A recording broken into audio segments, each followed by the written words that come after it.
We're back at it on a Friday.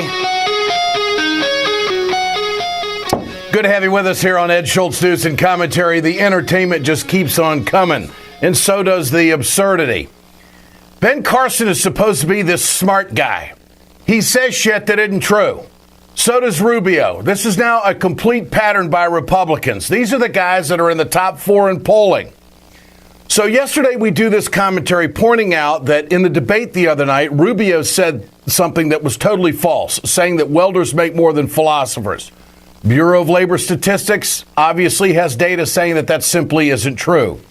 Now we've got Ben Carson in the debate the other night saying that China is involved in Syria. Now this is really interesting. And if China is in Syria, I guess I'd like to know whose side they're on. But he's coming out with stuff that he can't back up. And this is the failure of the mainstream media to not go to Carson and say, what's your source? Give us a name. We're trying to get this right. You've been complaining about how this vetting process isn't fair. You've been bitching all along about how people are targeting you. And then you come up with accusations about the Middle East that simply can't be backed up. Here's the first cut. Putting the special ops people in there is better than not having them there because that's why they're called special ops. They're actually able to guide some of the other things that we're doing there. And what we have to recognize is that Putin is trying to really spread his influence throughout the Middle East. This is going to be his base. And we have to oppose him there in an effective way. We also must recognize that it's a very complex place.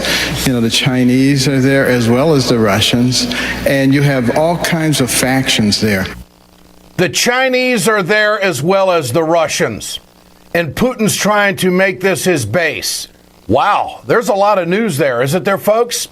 So we know the Russians are doing airstrikes. We know the Russians have got boots on the ground, and China's right there with them, according to Ben Carson. Dr. C stands for Dr. Clueless. This guy has no idea what the hell is going on in the Middle East, nor does he have any kind of solution on how to deal with it. Listen to this. Some questions have been raised about your suggestion last night that China is involved in Syria. Can you clarify that? Well, China has been trying to extend its influence not only throughout the Middle East, but throughout Africa and in several locations. And their interest extends into that region as well.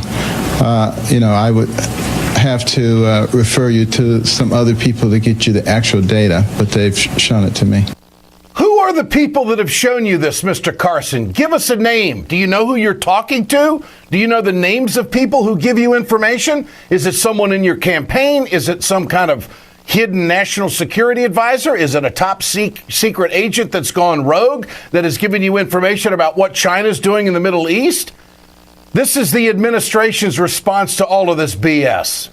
I really can't speak to what he was referring to, but unless you're talking about having a diplomatic presence, I'm not sure what he was referring to. Military involvement, which was the implication. I have not seen any evidence of Chinese military involvement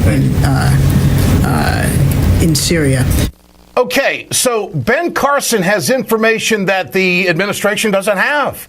I find that very intriguing, and I also find it an absolute lie. Ben Carson is a pathological liar. He doesn't know what the truth is, and Trump has called him out on it. Now, Trump went on his own rant in Iowa yesterday about being a pathological liar, and it's a disease. He connected it to child molesting. I mean, Trump, you have to give him credit. When he gets off script, he's an unguided missile. You have no idea where the entertainment value is going to end up. But the fact is that both Rubio and Carson are throwing out things on the campaign trail and saying things that, number one, can't be backed up, number two, aren't proven to be true. And this plays right into the fact why there are insiders in backroom doors, backroom rooms, trying to do deals to try to get Mitt Romney, come save us. Give us some credibility. We don't want Trump. We don't want Carson. We're kind of trying to build up Rubio, but he's lying about stuff too. And so the story is floating this day that Mitt Romney is being recruited by some heavyweight establishment Republicans. It's a total mess. It's a funny farm. It's entertaining, and it's all screwed up. And at this point, if the election were held today, any Democrat would walk right into the White House. Because eventually, this is all going to catch up with them.